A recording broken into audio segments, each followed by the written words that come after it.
This show is brought to you by the Deluxe Edition Network. Head over to the den.show for other great podcasts. I married your fat sister.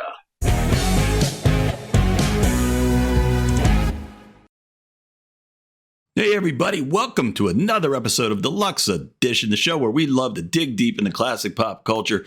I'm Bill Sebald here as always with Mr. Casey Shearer. How are you, sir? Good, Bill. How are you, buddy? Pretty good. This is our third live show. We're going to try to pretend we didn't just screw up, but now this is like being on the wrong side of the bed, Casey. I feel like you're always on my other side. This is really there. You just got it. Now everything is back to normal. I was like, what did we fuck up? Oh, man. One day we will get it'll look flawless. We'll be like The Tonight Show. It's crazy. Some of those live shows, how many times they pull off like near perfect shows. I know you're not a big Saturday Night Live fan. They screw up a lot, but think about how many times that they actually go live and pull it off without mistakes. And we can't even get this thing to work right. Yeah. Well, what's new, man? How you been? It's been a week since I saw you. Yeah, nothing, man. I've been good. Traveled out to California and back. Watched some wrestling. Basically, that's about it. That's my life. Traveling and watching wrestling. I'm on a little vacation. A little Casey-cation. No, it's called work. Oh, yeah. They pay you to watch wrestling, do they? Hope your boss isn't watching this episode.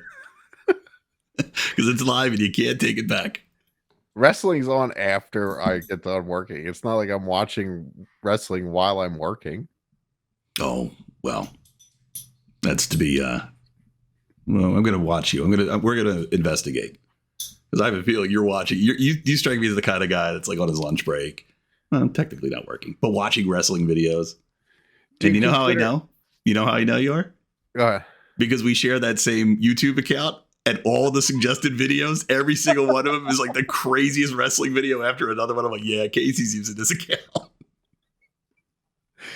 Do you consider like while I'm traveling on a plane to my destination, is that considered work? Are you doing it on your own time? Is that for you? Are you on that plane because you feel like being on that plane? No, it's because I'm hired to do a job. Yeah, it's work. You should be doing work on the plane. Boy, freeloader. No, I'm just kidding. Listen, this episode has nothing to do with work. There's nothing to do with work. I don't know why you keep derailing us. Like right off the bat, you take me right off course. Thanks. Come on, man. Come on. We talked about this. No, Case. Today's episode is about the Dukes of Hazzard, which is a show that I love. Yeah. And you got to do a great interview with John Schneider. Yep. And you were like, hey, can you do this? And I said, I can't. I got to work. I can't. And then you had to reschedule. And I was like, yeah, I got a second chance. And you're like, we rescheduled for another time. That's exactly the same time, but like a week later. And it's one standing meeting that I can't miss. And I was like, damn it. So you did the interview all by yourself, and we're going to air it. Yep. Right at the end of this episode. Yep. All right. Yeah, it was a lot of fun, man. Great dude. He's got. We talk about it in the show. He's got his own podcast that I listen to every week, and he's doing his own thing now. He's living a great life. Yeah, that's awesome. And I saw the little clip as we were setting up. I mean, he's like the new Dick Clark. He doesn't age. No. Remember how Dick Clark just didn't age? It was like, all of a sudden he was 107. Guy looked like he was 30. Yeah, but John looks amazing. So I'm not going to give too much away. So we were like, well, what should we make this episode about? Because you only had 20 minutes with him. And usually when we do an episode with an interview, it's longer, but you could only do 20. So I thought, let's do a Dukes of Hazzard episode, right? Let's do a show about the interesting things about the Dukes of Hazzard show. Because I was a huge fan of the show. Here's the thing. I've got a whole bunch of stuff written down. I don't know if they're interesting. I don't fucking. So I'm gonna read these to you, Casey. And if anybody is watching along and listening along, if they want to sort of throw them into, we're going to make the definitive list. My dogs body slam each other. They heard me talking about wrestling. They're like, hey, we're going to do that too. We're going to make the definitive list of interesting things about Dukes of Hazzard. We don't even know how many we're going to have yet. This is an unnamed future video. So I need you, Casey, then. I see grabbing you grabbed your water. Grab your pen. I need you to write down. I want to know how many interesting things we actually come up with on today's show. All right. All right. You got my trusty paper? Yeah. My trusty pen? Make sure it's got ink. All right. And we're off. Yeah. So you actually weren't a fan of Dukes of Hazzard. How come? No, I definitely was a fan of Dukes of Hazzard. I thought you said to me that you weren't really. I thought you said you didn't really get to watch it. And I thought maybe it was one of those shows that just missed your pocket, right? Because it started in 1979 and ended in 85 or 86. So you did get to catch like first run shows. Oh, I don't know if I watched first run. I mean, if it ended in 85, I would have been 5. So, I mean, I would have been really little. But I definitely had a picture of Catherine Bach, like, you know, the famous poster of her like leaning up against the General Lee. Yeah, you had it. I had that poster as a real, like, I have a picture of me as a real little kid from Halloween, like dressed up as an army soldier in front of that poster on my bedroom door. And I'm like, I gotta be like 8 or 9. That's awesome. All right. Yeah. All right. Yeah, I was a big fan of the Dukes. I think you're a big fan of Daisy Duke. Well, all right. So I'm going to get started with the list here because I have no idea how long this is going to go. This goes too damn long. I'm going to fall asleep. We hear the rap every time we do the show. Sure. I get very tired. And, yeah. So we're going to move. You're an old man. I'm an old man. And we can't edit these live, so I gotta stay more alert. Look at my dogs going crazy. You guys, we always tell you to watch the videos. Today's special episode is 2 schnauzers fighting behind me as I try to do a broadcast. All right. Waylon Jennings. Item number 1 that I submit for your approval as whether it's interesting or not. Waylon Jennings did the song and narration based on how good he did in the film Moon Runners. You know the film Moon Runners? I never heard of Moon Runners. 1975. He recorded 2 versions of the song that if we play it, I'm sure we get a copyright strike and we'll never get monetization on this episode. You could sing it for us. Will that get us a copyright strike? I'm afraid. Those algorithms we've gone over this before. You do have perfect pitch. You're just like Chevy Chase in that category. So, I mean, you could give it a try. Just a good old boy. Easy. That's far enough. Right. So they had 2 versions of that song. One that he made for commercial release and one that he just used for the show. So I never do that. Every once in a while in the 80s, I remember hearing that there would be like a different version of the theme song. And I remember like Greatest American Hero, you'd only ever hear the first like 30 or 60 seconds. And then one day I discovered, that's a 3.5-minute song. So it sounds like they kind of did one of those here as well. Yeah. You like Waylon Jennings? Oh yeah. Hell yeah, man. You like that outlaw country. Yeah, absolutely. Yeah. I did not know that it was from another. Bill, you're losing your earphone.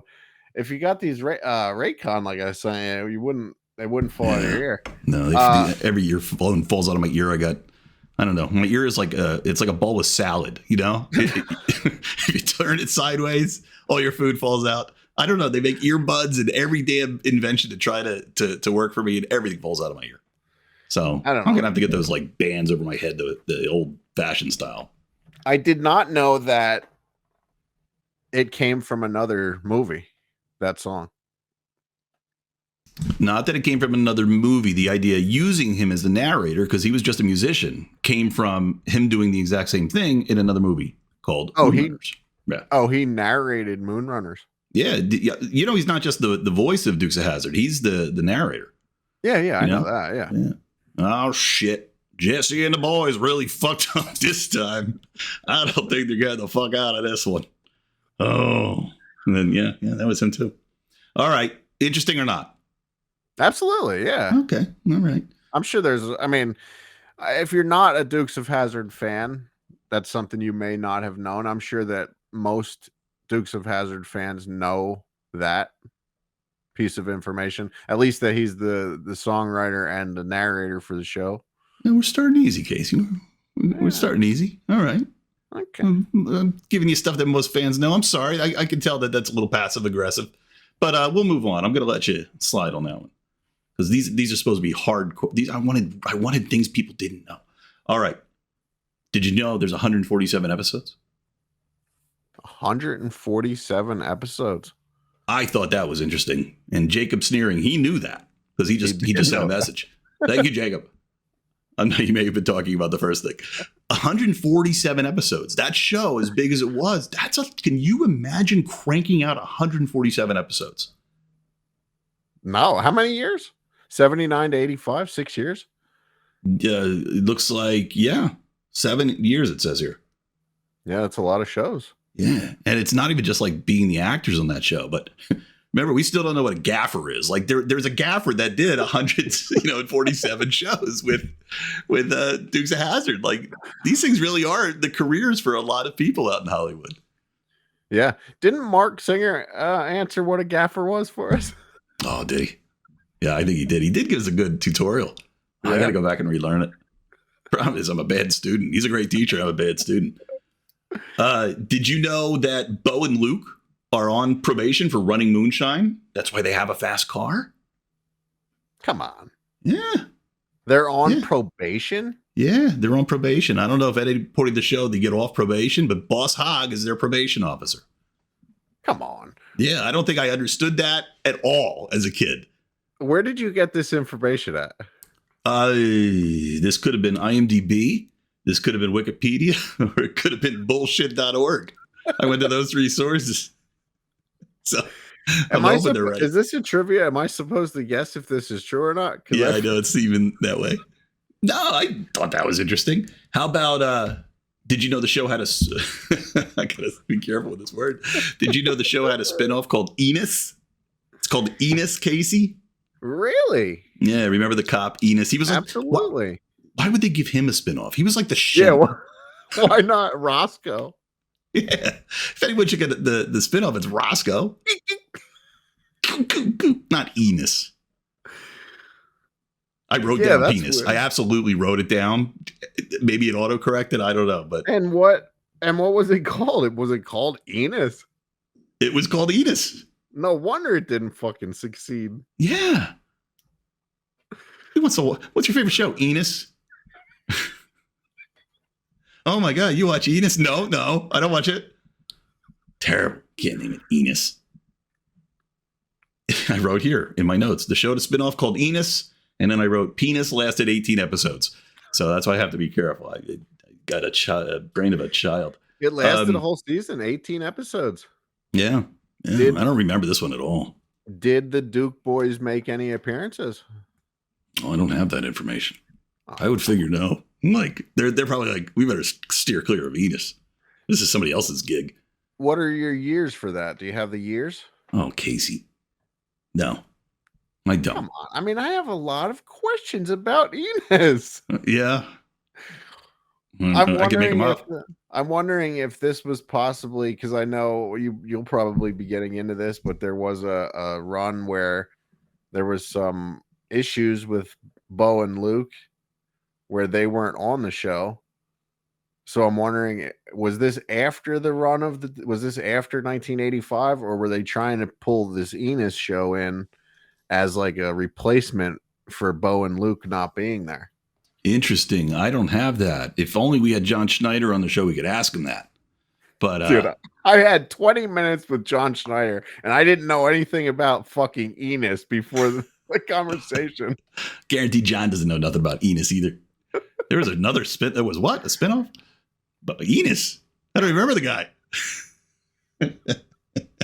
All right. So the car, right? The car was iconic. When I was a kid, it was just like, there was 2 cool cars from TV. It was Knight Rider and it was this car, and then the movies, you had to have the Ghostbuster car. You had to have the DeLorean, when you're playing with your Hot Wheels. A 69 Dodge Charger. They crashed so many Dodge Chargers that they started to approach people on the streets and ask if they could buy their Dodge Chargers because they were running out of 1969 Dodge Chargers in Hollywood or in LA or wherever they were looking. They say that they smashed somewhere between 256 and 321 Dodge Chargers. How many? 256 to 321. Yeah, think about it. I was listening to something. 147 shows. right? There were 2 jumps per show. So I'm not good at math, but 147 times 2. John Schneider has said in the past that just about after every jump that they did, the generally had to be towed away. Like it was totaled. So, if you just do that math, 147 times 2, that's 294. Right? So just that alone, that's at 2 jumps per show. Yeah. And as a kid, though, man, as a kid, I was like, yeah, man, they nailed it. They nailed the landing. And then as you get a little older, you're like, oh, I think that car just folded in half. I think that thing's got permanent frame damage. But as a kid, you think they're making those jumps. Yeah, I watched a couple of the episodes recently, and the cars just fucking buckle in half. It's so great. Enos, 1980 sitcom. Yeah, so it was the end of the shows. Yeah. They were like, how do we squeeze more juice out of this show? The beginning of the show. You said it ran until 1985. So this is after the second season. Oh yeah, look at that! You called me out. You called me out. So yeah, they went right in with Enos. Yeah, they stuck that Enos right in there into the lineup. All right, we're gonna move on, Kate. Let's talk a little about Boss Hogg. All right. Yeah. I never knew Boss Hogg as anybody but Boss Hogg, but evidently he's got a name. He's got a human being name, and it's Sorrel Books. Sorrel Books. And Sorrel Book wore padding under his suit to appear chubbier while playing the overweight Boss Jeffrey Davis Hogg. And I remember as a kid, man, that dude is big. Look at him. He's pouring out of that shirt. Like, that was something I noticed. And I never thought he just, I just thought that's how fat dudes were. I was like, yeah, I guess every fat dude has to spill out of their clothes. But could you imagine? You're doing 147 episodes, whatever, and you got to wear this like super tight white, suit. Ugh, what a terrible job that must have been. So I always thought he wasn't the sheriff of the town. Apparently, he was the probation officer. He's the boss. It's Boss Hogg. He was the big boss. So who was the sheriff of the town? I think he was, right? He was? Yeah, small town. He wears many hats. He was sheriff. Okay. Yeah. Drove the school bus for the kids. Yeah. One of those type of towns. Great. He was awesome, man. He was awesome. Sorrel Brooks. I'm never going to get his name right. Sorrel Books. Book. There's no S in it. There's no S. Why did these guys have names? Who was the other guy? Dagny Coleman. I couldn't get my head past Dagny being a name. Dabney. Here's another one. Sorrel Book. In Sorrel Book's contract, Sorrel Book states that he will not allow Boss Hogg to do any kind of killing or deal drugs. Oh. So he wanted Boss Hogg, who was kind of a creep, not to be too much of a creep. Clean. Yeah, a clean bad guy. All right, here's the part. What? How was he a bad guy if he was the probation officer? He was corrupt. He was Boss Hogg. I got to go back and watch this. What is your memory of Boss Hogg? Like, he was always the adversary. Well, you're telling me he's the sheriff and that he's the probation officer. Yeah. Yeah, it's a hard life out there in Hazzard County. So it tells me that the Duke boys were the ones that were doing the illegal things. That's the crazy part. They weren't as illegal as Boss Hogg, so we root for the lesser of two evils. I guess we root for the Duke boys, who aren't as slimy and they're not the Boss Hogg crime lord type. Yeah. All right. Yeah, it never really made sense to me. Like, he's supposed to be in charge of the town, and he's after these guys who are always doing good things for the town. I don't get it. Now I get it. All right, so Vance and Coy, right? So you remember this. I remember this vividly. All of a sudden, towards the end of the season, I'm pretty sure it was towards the end of the season, I tune in, and it's not Bo and Luke anymore. It's Vance and Coy. And it's, all of a sudden, these are three new people who are replacing Bo and Luke. Do I have their names wrong? Yeah, no, Vance and Coy. Yeah, and they're cousins of Bo, Luke, and Daisy. So it must have been at the last minute, the John Schneider and Tom Wopat are probably like, we want to make more money. We want to make more money. And say, no, we'll just replace you. Go ahead. Who are you going to replace us with? We're going to replace you with Vance and Coy. Oh, shit. They called our bluff because all of a sudden they're out and these new guys are in. And I remember like one was like, it was trying to be them. Yeah. It was trying to make you forget that these guys weren't Bo and Luke by being like Bo and Luke.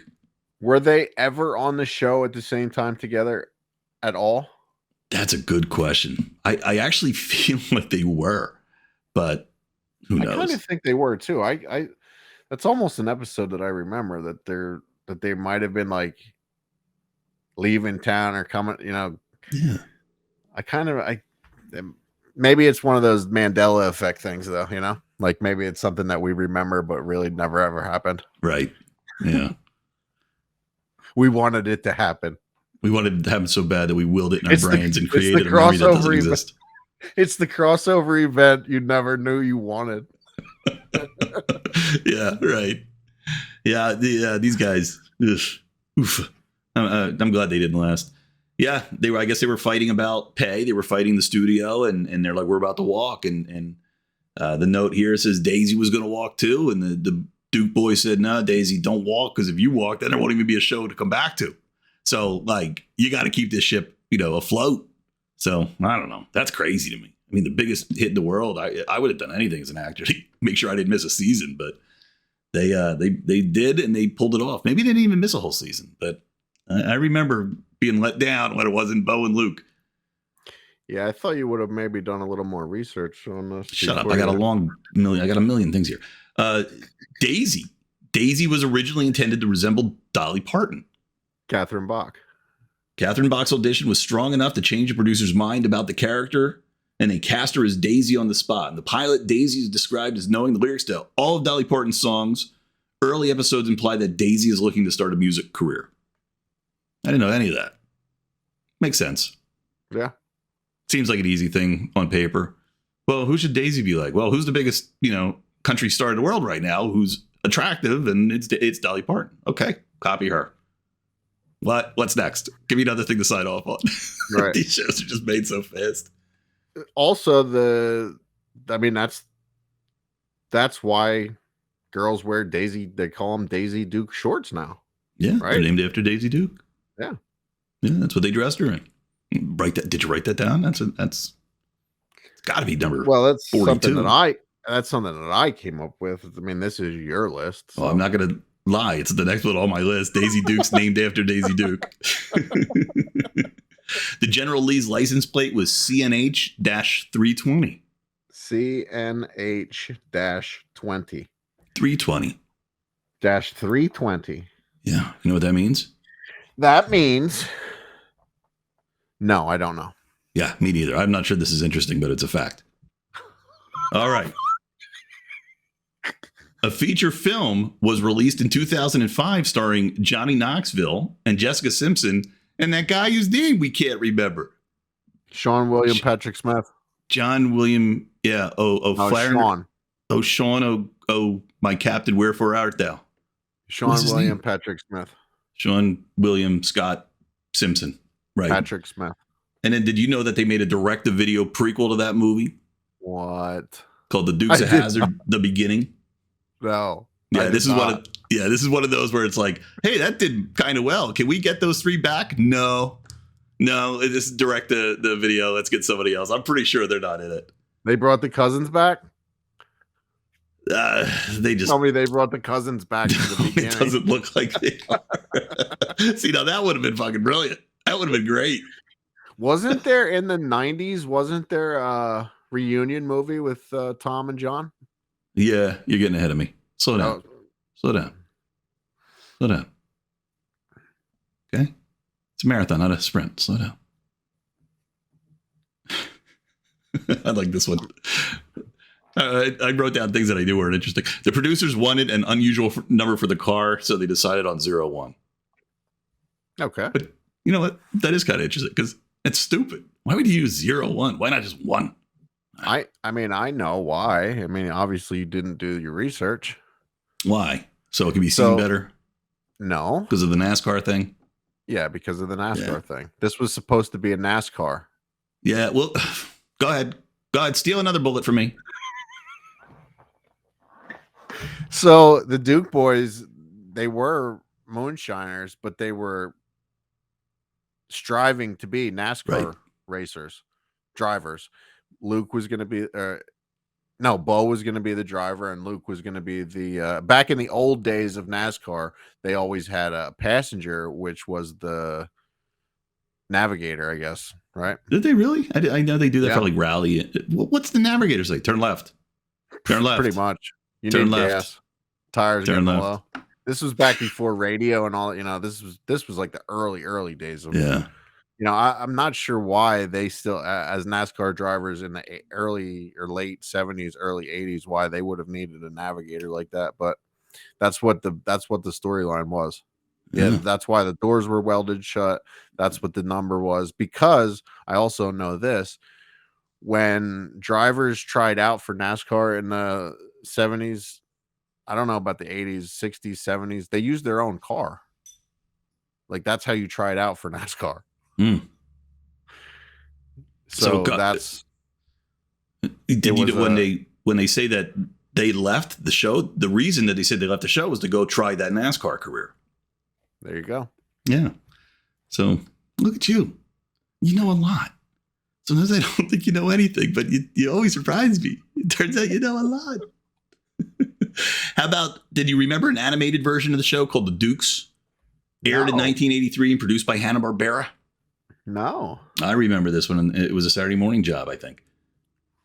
Okay, look at this. Really? The first season fell under the Coy and Vance era of the live-action show, and thus they were adapted into the animated form. By the second season, Bo and Luke had returned, and they replaced Coy and Vance in the cartoon. Wait a minute. Let me get this straight. Hanna-Barbera said, there's this great show, The Dukes of Hazzard. It's been running since 1978. It's gone strong. However, the main characters just had to leave the series for whatever reason. Bill, we don't know the reasonings behind that. Money.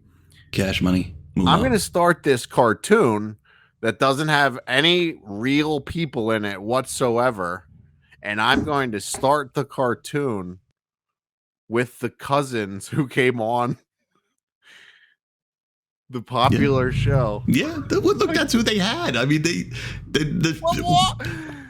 I guess like they only had the rights at this point. They probably didn't have the rights to use the likeness of the original actors, maybe. So they were like, what are we going to do? A Bo and Luke that doesn't look like Bo and Luke? Or maybe they didn't have the rights to use Bo and Luke. I don't know. I don't know the deal, but it may have been a business thing because I'm sure they were like, wait, what are you doing? Yeah. Thanks, Mr. Barbera. Thank you, Mr. Hanna. Great. We're so glad we signed this deal. Oh, by the way, next season is going to have 2 brand new Duke boys. What?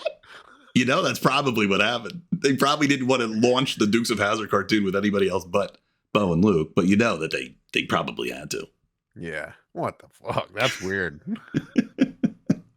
The show, did you know that the Dukes of Hazzard was a mid-season replacement for the failed series Captain America in 1979?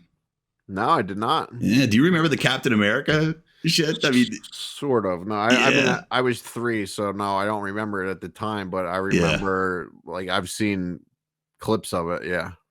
Yeah, that's one to go. Everybody wants to see something crazy. Go look at the old Captain America. He's just wearing like this old like big like bubble motorcycle helmet. He's like, I'm Captain America. It looks terrible. Oh, it's just the worst.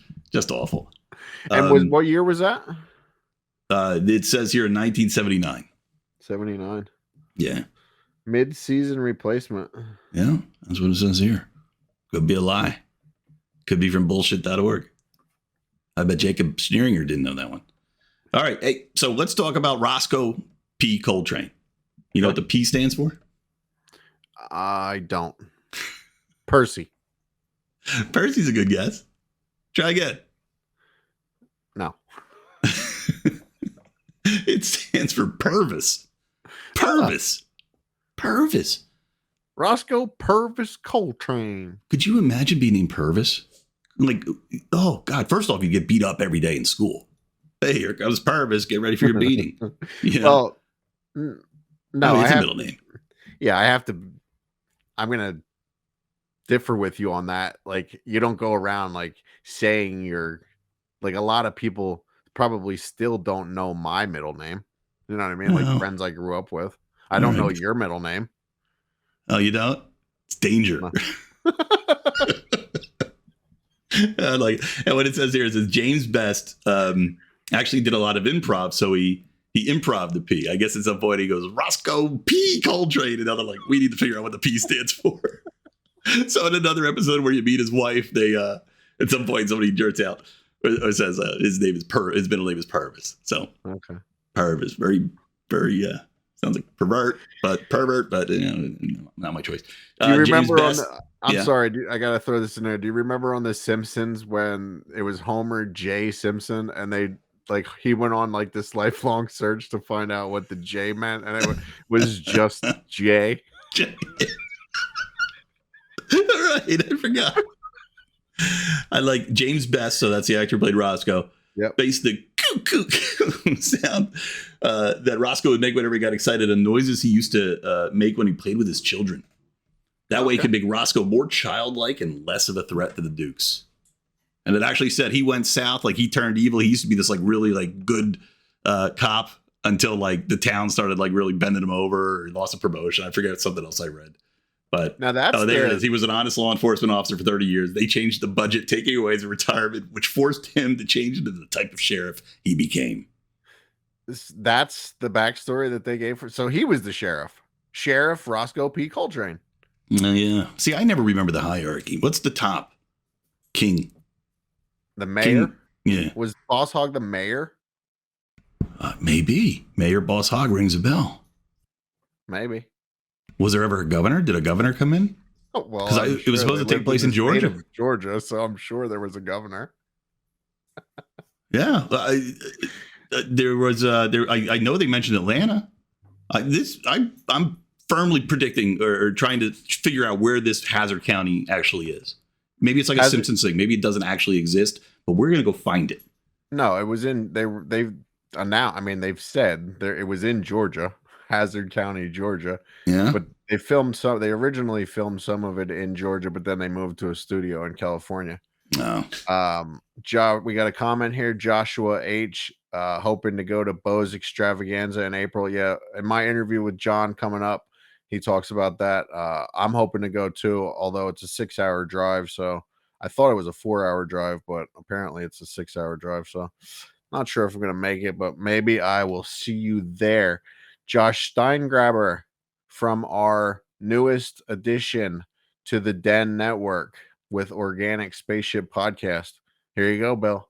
Boss Hogg was the county commissioner. All right, good. Thank you, Josh. Good. I was getting that one wrong. I got one more. I think I have one more. All right. Did you know they made 2 Dukes of Hazzard movies based on the original Dukes of Hazzard cast? You were starting to talk about this earlier. So I don't remember ever seeing these. They made the Dukes of Hazzard reunion and the Dukes of Hazzard in Hollywood. Does that ring a bell to you at all? The reunion does, not the Hollywood one. No?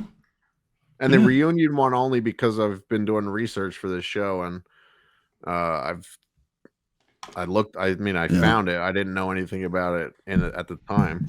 This is that magic era when like stuff was made and it just didn't get national distribution or at least national media coverage. So these things sometimes exist and you don't know anything about them.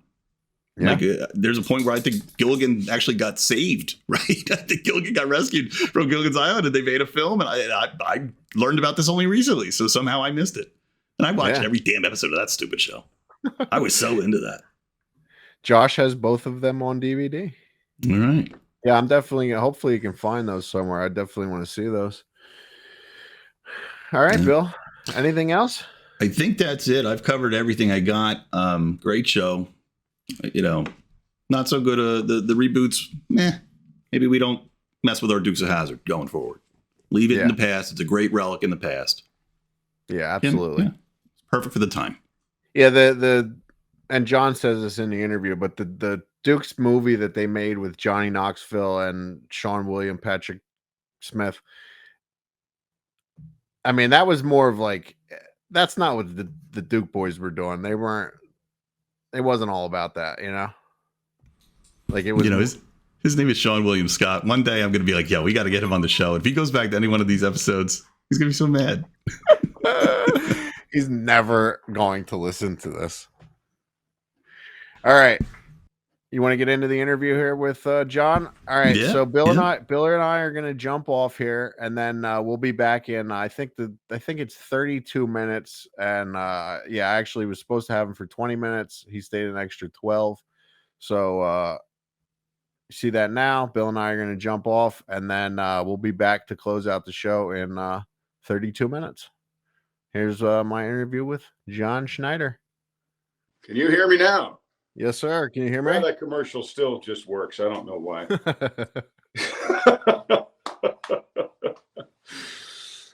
Let me get myself situated here. Got my phone sitting up on a camera box. My gosh, I look like a shaggy dog. Hey, you look great, man. Thank you. This is a new movie we're doing. And in the movie, I get a call to go back into action, so I get my hair cut. So in order for it to be really dramatic, I have it as long as it hadn't been this long since Dukes. I mean, it's wild. Yeah, but, it's getting. So now when they take the clippers to it, people will go, "Oh my God!" And you know, they'll confuse it with acting, and I'll have another point. There you go. So we're already recording here, so let's talk about that. You're making you make your own movies now. Is that what you're doing in the back? Is that you're editing your own stuff there? Oh yeah, always have. I was before Dukes. I was one of those kids with a Super 8 camera and a little. Basically, it was a razor blade. You'd put the sprockets of the film on these little nipples, and then you would cut the film and tape it together. So I've been fascinated with the process always. And then when I did Dukes, when I wasn't out working somewhere, you'd find me in the edit bay with Russ Livingston, who was our editor, and learning how to work on a moviola, learning how to work later on a flatbed. And then when the digital world came in and took over the editing process, I remember buying, you had to get two VHS players and then a controller. And all you could do was butt cuts together. And there was always a glitch in between them. But I went out and I bought those, and I worked on that. Theory being that if you are not an editor, then I don't think you can really be much of a intuitive director, because an editor knows what's unusable. An editor knows what you don't have to worry about. You know, when I direct, I'm directing this one too, and when I direct, a cameraman will say, "Well, we saw a such and such in the shot," and I said, "Don't worry, I'll cut. I won't use that shot. I won't use that part of the shot." And they'll say, "Yeah, but what if you?" And I say, "No, I don't. I don't want to. I already see what the movie looks like, especially in this regard because I wrote it. But it makes it so you don't worry about things you don't spend a bunch of time worrying about things that are basically inconsequential. It also works from an acting standpoint. So I tell actors, they say, "I just don't think that was very good." I said, "Look, don't worry. By the time I get done with it, I'll cut all of the suck out of your performance and only the good stuff will remain." Right. Because I have to cut a whole lot of the suck out of a lot of what you'll see me do. If you see the long stuff, I'll know everybody's lines but mine. So I'll be acting my butt off, and then I'll be going, "Oh, wait, hang on a second." Okay. And then, but what you wind up with at the end is a movie. Yeah. Right. I've recently watched some of your stuff. You did Poker Run, Stand on It. I just watched Like Son the other day. That's a great movie. You did you write and direct that? I did, yeah. Yeah, that's a really good movie. Yeah. And I edited that with a friend of mine who has passed away. But yeah, I really like Son and like the whole crime drama element. In the world here between my ears, occasionally bad things do happen to bad people, and I like that. I like justice regardless of what tone it takes on. Yeah. So we did that. We did that movie kind of. How can I even explain it? We would film because Don Shanks, who played the lead in there, Frank. He was also Michael Myers, by the way. And he was in a television show called Grizzly Adams. He played Nakoma in Grizzly Adams. But we would film because Don came in from Utah, and we'd film whatever the day would allow. And then Alicia and I would have a drink the end of the day. She would cook and we would all eat. The crew, the cast would all eat. And then she and I would sit down at a table somewhere and figure out what was left and what we should shoot tomorrow. So it was the antithesis of the way that she's used to working, because she's a producer and worked with Robert Evans out at Paramount for years. So she's like a by the book sort of a person, and I'm like, hey, the moon looks great. Let's go shoot that scene. You know, I'm kind of the puppy dog, and she's kind of the trainer. But it's a wonderful combination because out of that kind of non-regimented style comes fun movies. Did you have fun watching Poker Run and Stand on? Yeah. I mean, it's a laugh a minute. Those movies are great. Yeah, they're great. They have an energy to them. That I think when your director is also the guy wearing the hat and driving the fast car, when I'm just having fun, then I think everybody has fun. When I'm not taking it, it's not that I don't take what I do seriously. I take it very seriously. I just don't take the adherence to the process very seriously, because I think a filmmaking process is an ever evolving skill set, where you learn what's important, you learn what's not important, and you. Too many times I've been on films where people are so heady, and they're so film school. You know, it's got to be A, B, C, D, and I say, why does it have to be A, B, C, D? You know, you put it together, it can be A, D, B, C. Doesn't make any difference in what order you shoot. Doesn't make any difference. The mood or tone of the set, except what I've learned in 45 years of doing this, actually a little more if you count my Super 8 stuff. What I've learned is that if you don't enjoy the process of making the film, then chances are the people will not enjoy the audience will not enjoy the process of watching the film. Because even in Like Son, it's very dark, very serious film, but there's some playfulness in there that I think is a vitally important ingredient to any story that you tell. However light, there must be some sort of angst in there. However dark, there must be some sort of comedy in there. But you know, that takes decades to figure out. I don't know if you know this or not, but I wrote and directed the last episode of Dukes of Hazzard. I did not know that. Yeah, and if you are a Dukes fan, then there was that episode was called Opening Night at the Boar's Nest. Very fun. 7'2" bad guy with his brother, who's about 6'4". That was Kevin Peter Hall. He went on to be Harry in Harry and the Hendersons. But it's the one where Roscoe in a talent show makes Boss Hogg disappear in a magic case that he bought. It wasn't online. We didn't have online yet, but he had ordered. So it's very funny because he's Coltrano the Greato, and he's got his his funny laugh and all that going on.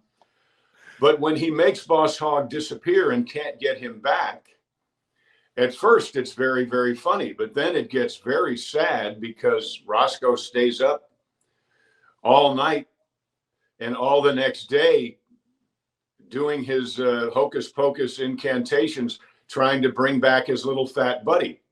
So even then, there's the combination of funny and sad that I felt, even at, 25 years old, needed to be part of the story.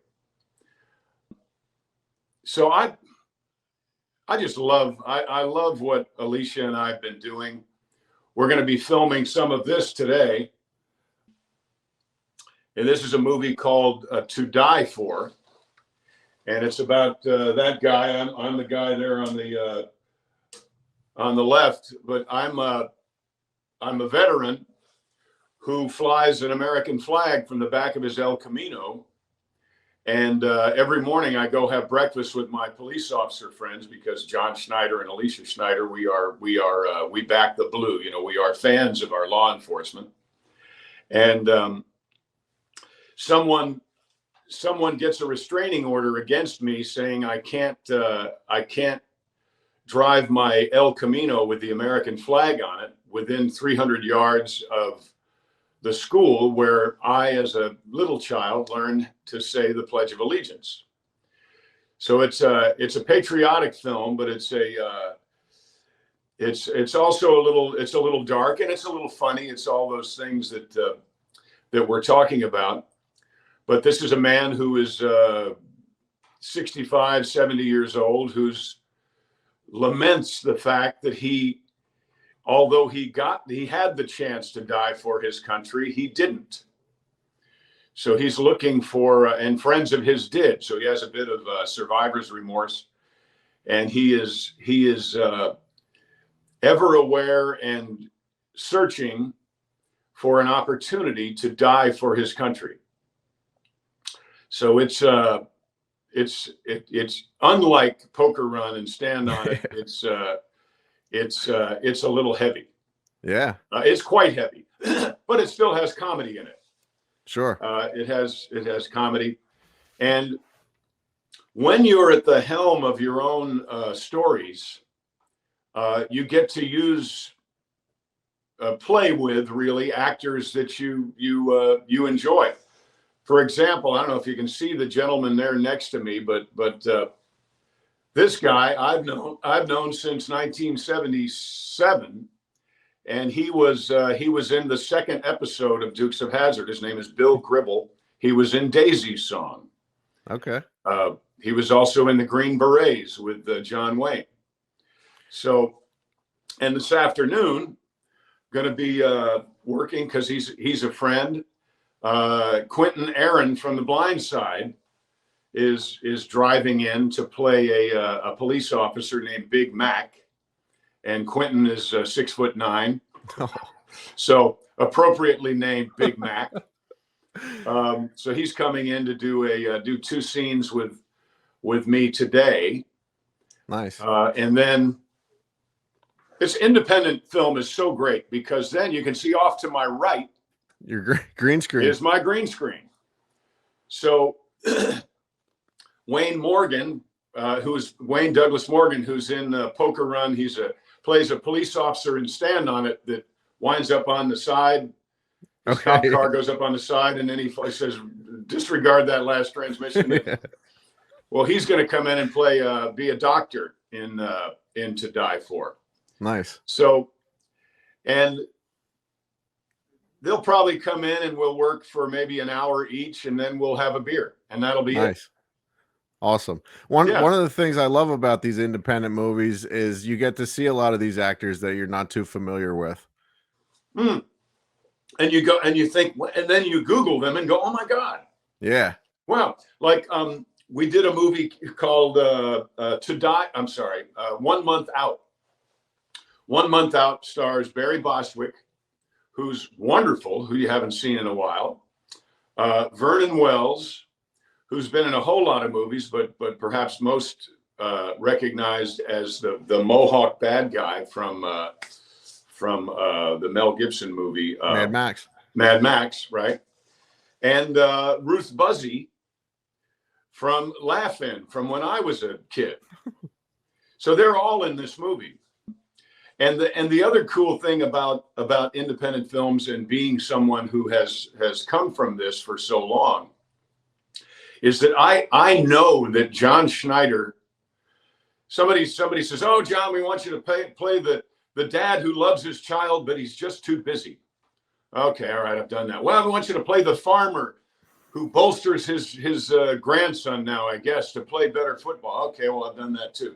So what I look for as an actor is someone to give me the opportunity to be like in Nip Tuck, to be the bad guy, in the Haves and Have-Nots, to be a just despicable human being, or to be something that is different for me. So when I call my friends, they know they're going to get the opportunity to play a role that probably no one else would think of them for.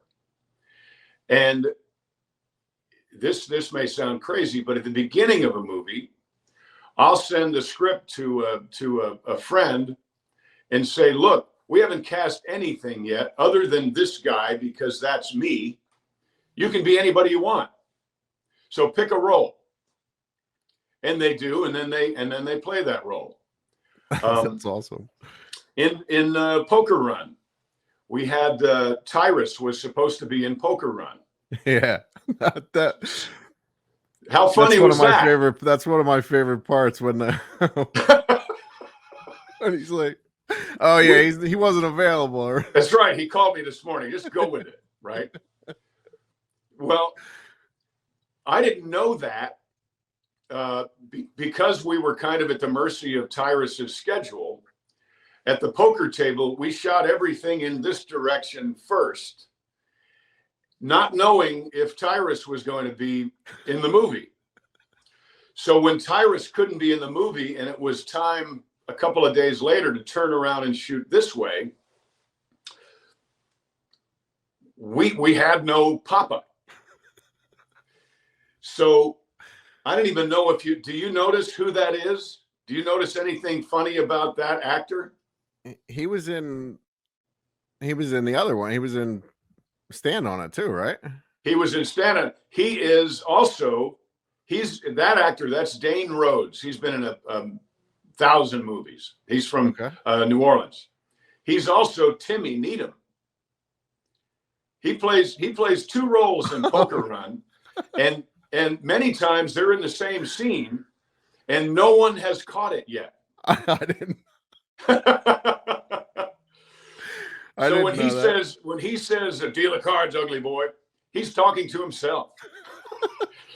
But we didn't play. I didn't want to make it a gag about like Smokey and the Bandit 3. My God, sorry, Jackie. I didn't want to make it a gag about that. I out of necessity, I thought I need somebody who can pull this off, and I need to call them tonight, and they need to be here tomorrow. And Dane was the only one. That's awesome. That's awesome. So you film all this around your property? Yeah. Right? Yep. We film everything here, and we'll go out for the on the road scenes. We'll go out here. Poker Run was a little bit more expansive. We went to a bunch of dirt tracks for that one sequence. There's probably 5 or 6 different dirt tracks in that one sequence. There's me really doing it in the Hellcat. There's some plate shots in there as well. So that movie was a little bit bigger as far as production scope.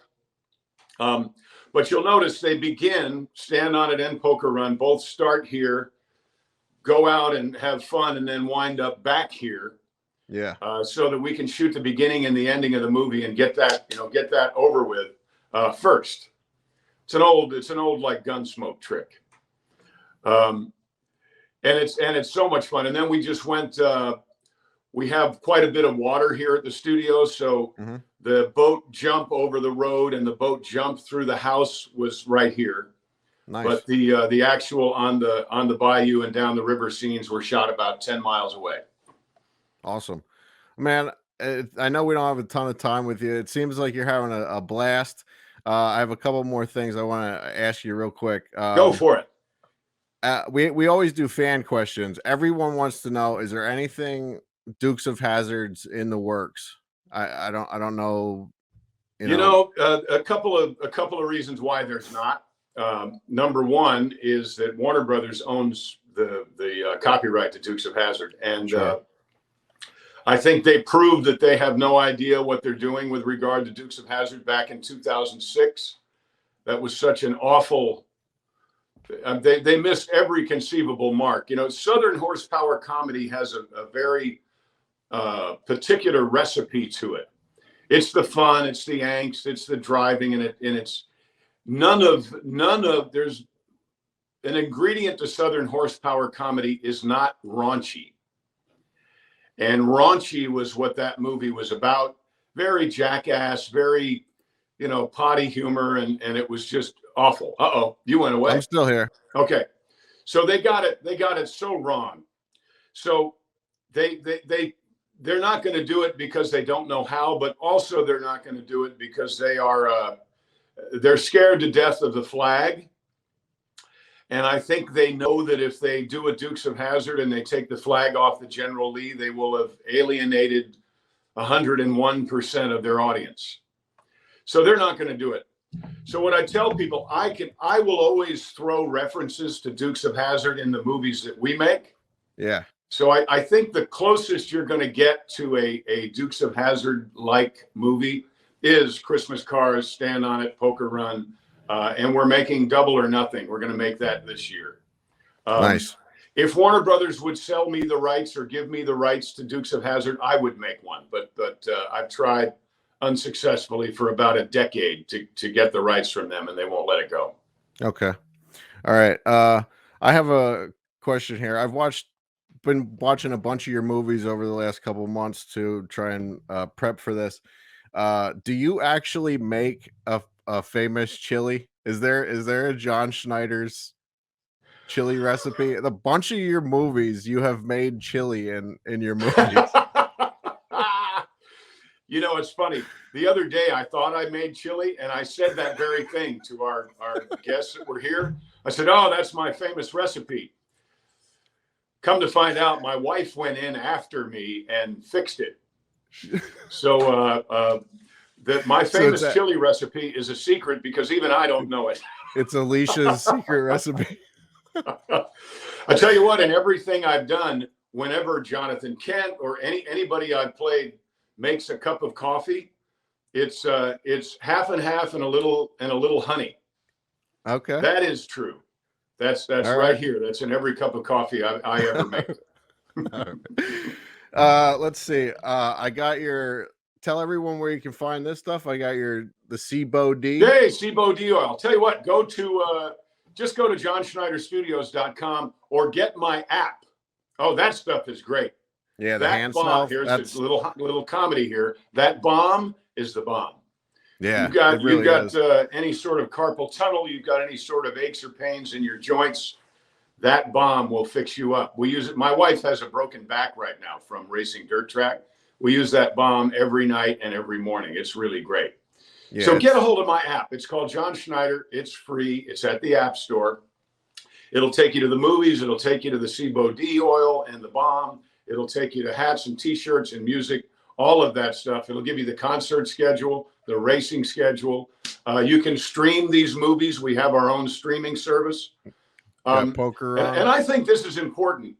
I'm a believer in freedom. I'm a believer in this country.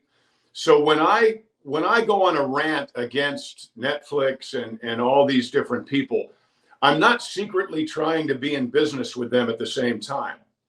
Okay. We have our own streaming service because I don't believe in sleeping with the enemy. So we distribute our own films. When you buy our movies, we appreciate it. When you buy our music, we appreciate it. We aren't, there you go, right there. We aren't, there's my buddy Tom Wopat. We aren't, there's like Sun, there's Christmas cars. I think I saw 1 month out there at the bottom. Yep. This is the website. Please get my app and support what we're doing here. Because, you know, it's not hard to speak out against the machine, but I do realize that the machine wants nothing to do with me either. So what I tell people is they can't cancel me, I quit.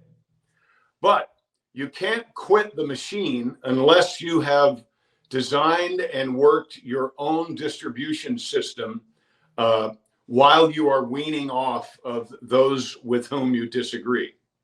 Right. So that's what we've done.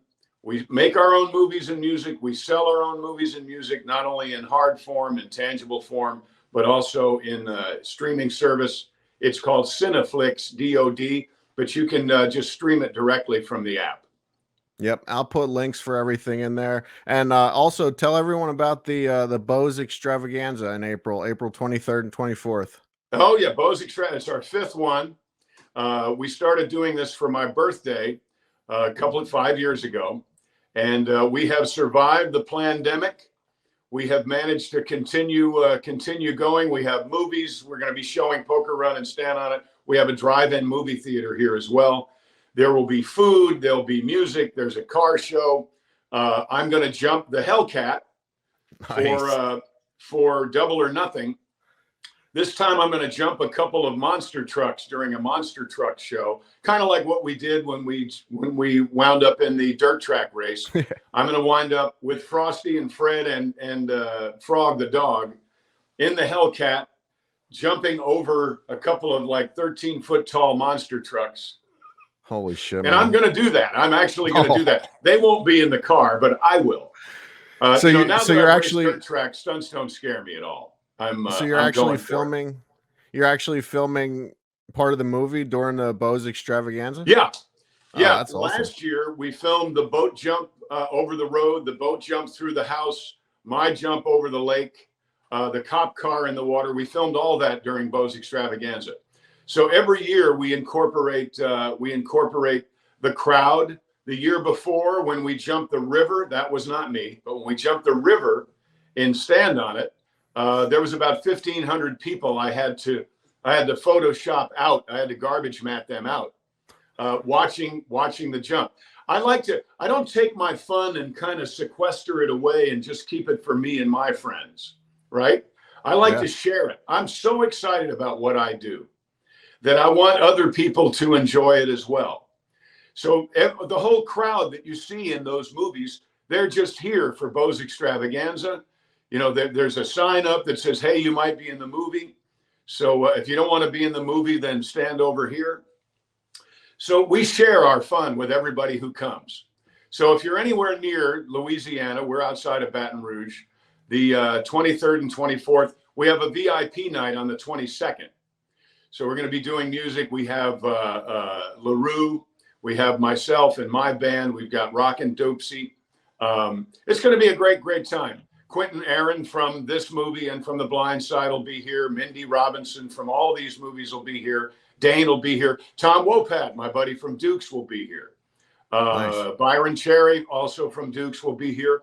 And we have a mystery guest from Dukes that I'm not at liberty to tell you who that is. All right. But we do have a mystery guest as well. It's a lot of fun. If you've not eaten crawfish and you've been afraid, come on. Put your big boy shorts on. Come on down and eat you some crawfish and have a big time at Bose Extravaganza 2022. Will there be John Schneider's famous chili? Oh, you betcha. You betcha. Nice. I'll make it and then Alicia will fix it. Awesome. And you mentioned music that you'll be playing. You have a new album out, Southern Ways. I do. Yeah, I have a new album called Southern Ways. And that's my favorite. It's got a song on there that's my new favorite. It's called If I Were a Younger Man. Excuse me. I sang that on the stage at the Grand Ole Opry just a couple of weeks ago. It also has the song Poker Run from Poker Run. It's got a song about dirt track racing called Let's Get Dirty. It's kind of a throwback to the kind of Southern rock I listened to when I was in high school. Leonard Skinner, Marshall Tucker Band, Mother's Finest. It's got some great brand new music. But when I make these movies, people say, you know, how do you get that kind of 70s movie vibe? How do you get that kind of 70s music vibe? I don't know any other way to do it. That's where I came up in the entertainment industry. So that is just kind of the style, I guess, that I've developed. I've developed a 40-year-old style over 40 years. So when we make movies, they feel a lot like Gator, Smokey and the Bandit, some of the darker movies from back then, Ode to Billy Joe.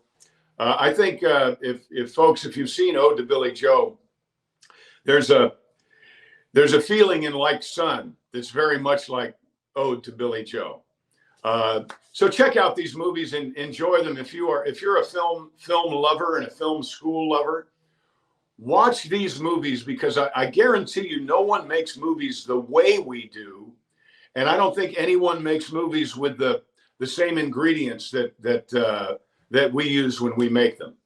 Yeah, they're definitely a lot of fun. I highly recommend them all. One last thing, John, your podcast, Don't Get Me Started with John Schneider. I listen every week, man. I love it. Great show, man. Thank you. I appreciate that. You know, we got to say something. Yeah, we can't not. And I want folks out there to know, you know, sometimes we have guests, but sometimes I just get so pissed off I've got to rant. And I love it, man. It's awesome. You know, I'm not sure what I'm going to do this week because it's tomorrow and I haven't done it yet. And we're filming a movie this afternoon. So, you know, every time I hear Biden blame somebody else, and folks, I'm going to leave you with this. Do not fall prey to the trap that our present administration is going to fix these global problems. Even if they try, never forget that this administration has caused these problems. Okay? There are people out there, they're called arsonists. They will set fires because they like to watch people burn. And then they will come in with a garden hose and pretend to be the hero that saved the day. Do not let them get away with it. This administration, and I don't even think this is a political statement, this administration hates this country. Don't let them get away with what they're currently doing. I don't get too political on this show, John, but I listen to your show every week, and I believe just about everything that you say. So I'm 100% with you, brother. All right, thank you so much for doing this, man. Thanks for doing your homework. I so appreciate it. Thank check you, man. out Trace Leches. I will. Trace Leches is pretty funny and oddly enough, based on truth. So absolutely, man. Yeah, and I'm going to try to come over. I can't hear you anymore. That's weird. All right. I think we're good. Bye-bye, my friend. Take care. Thank you, brother. Hey, man, that was actually a great fucking interview. I'm sitting here watching this, and I'm asking questions like I'm literally in the room doing the interview, and I wasn't able to do it. I'm really disappointed because that looked like a lot of fun. It was a lot of fun, man. He's great. Dude, how good. I mean, I think he's in his 60s, right? Yeah. He looks better than both of us put together. He looks amazing. He seems younger than me. He looks younger than me, and I'm 47, and he was already older than me when he was in the Dukes of Hazzard, so he's definitely older than me. Yeah. And he's back there. He was showing us Premiere. He's editing his own movie. Like, we know Premiere. We started using Premiere for this thing, but we're just learning it, and he's a pro at it. Like, It was really cool to watch him do that. Yeah. Yeah, he's definitely got a lot more energy than I do. Yeah, I think you and me both. Yeah, that was a great interview. That was a great interview. Good job, man. I like how he's doing Bo Palooza for his birthday. Yeah. Bo's Extravaganza. I want a Bill Extravaganza for my birthday. When he said that, I was like, where's the Bill Extravaganza? If he can have a Bo, I can have a Bill. Yeah, man. Yeah, if you haven't already, definitely check out his movies. I've definitely watched a few of them. Really good stuff. I mean, he just left Hollywood, doesn't like the scene in Hollywood anymore. He just, his beliefs are different than Hollywood's beliefs. And if you listen to his podcast, he's not afraid to say that either. So yeah, I think I heard a few things that went, oh, okay, he's a hard right guy. Got it. Yeah, but just, but like he says in the interview, he couldn't do that unless he had the means to do it on his own. And he definitely has the means to do it on his own, and he's doing a great job. So I highly recommend his movies. I'll put all the links in the description. And if you watched this live, you might not have seen the end of the interview, but we're touching everything up, and we fixed the sound. The entire interview is in the show now, and we had time to talk about it. My internet sucks here in Florida apparently, so I got booted from the live show, so we didn't have a chance to finish it properly. So I know it was the end of the interview because all of a sudden you were gone, and I was like, humming. Oh yeah, thanks everybody for listening. How do I hang this thing up? I was gonna say too, like now that we're filming this a couple days after, should I say that we're wearing different shirts, or is nobody gonna pay attention? Yeah, I was gonna say I think this might be the only show where I've worn the third different shirt. You wore 3 shirts in this one. All right, well, how about we do plugs? We'll wrap it up and we'll get this thing published. All right, sounds good, buddy. You can find us at deluxeedition.show. Put that up there. We are on Instagram and Twitter at Deluxe Edition Pod. You can support the show by going to patreon.com/Deluxe Edition Pod. We have merch. We have t-shirts. You can go to whatamaneuver.net/collections/Deluxe Edition. And then we are part of the Deluxe Edition Network, also known as The Den. And you can go to theden.show and check out all the great shows on our network. The podcast of the month this month is Real Estate and You with Brad Weissman. And something you might not know about Brad Weissman, our podcast of the month, Real Estate and You. Do you know he was on Star Search back in the 90s? What was his talent? Singing, man. He's a really good, talented singer. Oh wow, with Ed McMahon. Yeah, he had a band. He had a band around our area in I think the 90s, and yeah, definitely. Also check that out if you YouTube Brad Weissman Star Search, and you'll be able to find that. It's really. God, I hope he's got like long hair and like the 80s metal look. Yeah. Oh, he does? Yes. I'm going to go on the website and I'm going to change his picture. And I'm going to pull that old one and pop it in and see how long it takes him to notice. If you know what Brad looks like now and see him in the Star Search days, it's a big change.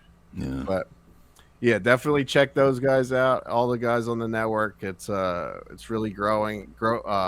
Join our groups, our Facebook groups. We got the Den Deluxe Edition Network Facebook group. We also have the Facebook or Deluxe Edition Facebook group. So check that out. We're always doing fun stuff over there. Yeah, I can't plug that enough. Like that's turning into a community of fun people that are just like all of us who are listening. And that's another thing. We do these videos too. We have a lot more listeners than we have YouTube watchers, but definitely go check them out too. Just look us up on YouTube and you will find Deluxe Edition. Yeah, and we're going to be adding something new to the YouTube channel specifically. I'm going to be doing a show called, because, if you listen regularly, I travel for work. So I'm going to do a little show called On the Road with Casey. Bill and I are going to record one shortly, not today, but soon. This is my first I've ever heard of that face. This is the face I make when it's the first time I've heard something that I'm involved in. So since we recently talked about it, the first episode, I will be taking you inside of the Ohio State Reformatory, also known as the Shawshank Prison. That'll be the first one. Yeah. All right, I'm in. Just let me know what I got to do. Yep. You'll just sit there and Commentate. Oh, just use that big mouth God gave me. That was my gift, to just be an asshole. It's a beautiful gift, brother. Yeah. Somebody's got to do it. The rest of the world is so nice. Somebody's got to be an asshole on this planet. Why not be me? All right. All right, everybody. Let's wrap it up. Until next time, everybody.